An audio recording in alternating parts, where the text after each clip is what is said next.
بسم الله الرحمن الرحيم الحمد لله رب العالمين الصلاة والسلام على أشرف الأنبياء والمرسلين نبينا محمد وعلى آله وصحبه وسلم.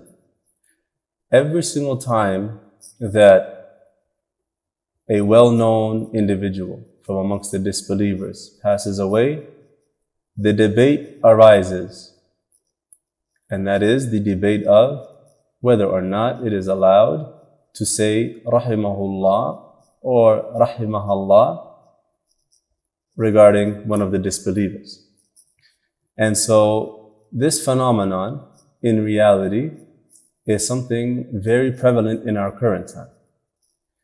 However, the actual problem that is a basis for this phenomenon isn't actually just the lack of knowing the ruling of whether it is permissible or not, but rather it actually goes back to a matter of the lack of feeling the severity and the repulsive nature of kufr.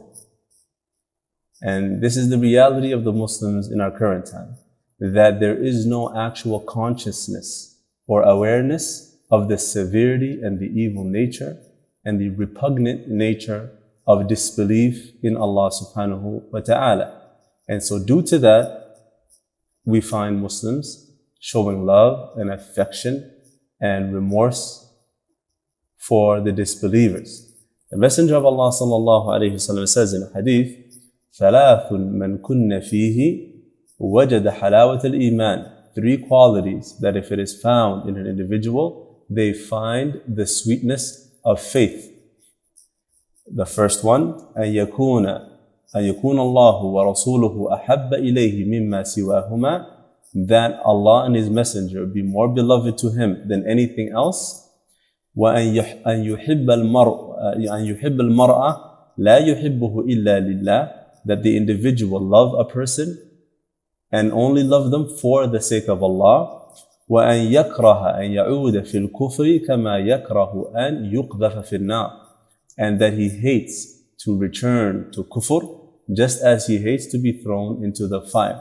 So the reality is, if we were to look at the generations of old, we would find that they were not more knowledgeable than the current Muslims today regarding the ruling of sending condolences or saying rest in peace for the disbelievers, but rather they were more grounded in terms of their faith and their wala and bara towards the kuffar and how it in relation to the kuffar. And today that is almost non-existent with regards to the Muslims, and that is why we find this phenomenon.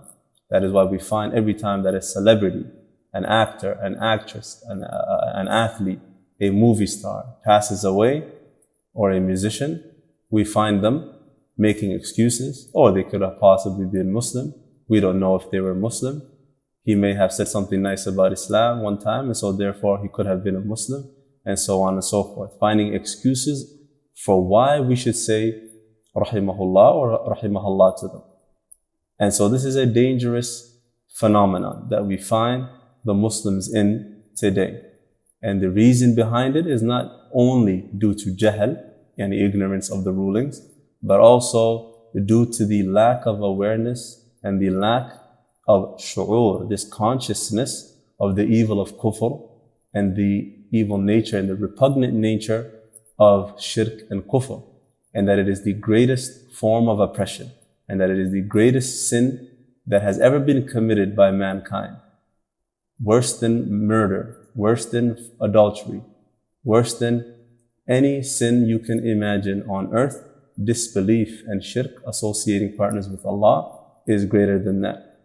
And so your love and remorse for the disbelievers in this form shows a defect and a khalal in one's iman, and is something that must be rectified, And the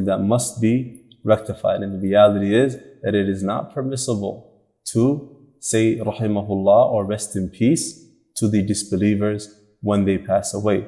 It is something that it is not permissible in the religion of Islam. Inshallah ta'ala, that clarifies the matter. And this is something that I advise the du'at to Allah subhanahu wa ta'ala to focus on in their da'wah, to bring back that shu'ur and to ground the people who take knowledge from them in tawheed and in the severity and the evil of shirk and kufr. Sallallahu wa sallam ala nabiyyina Muhammad wa ala alihi wa sahbihi wa sallim.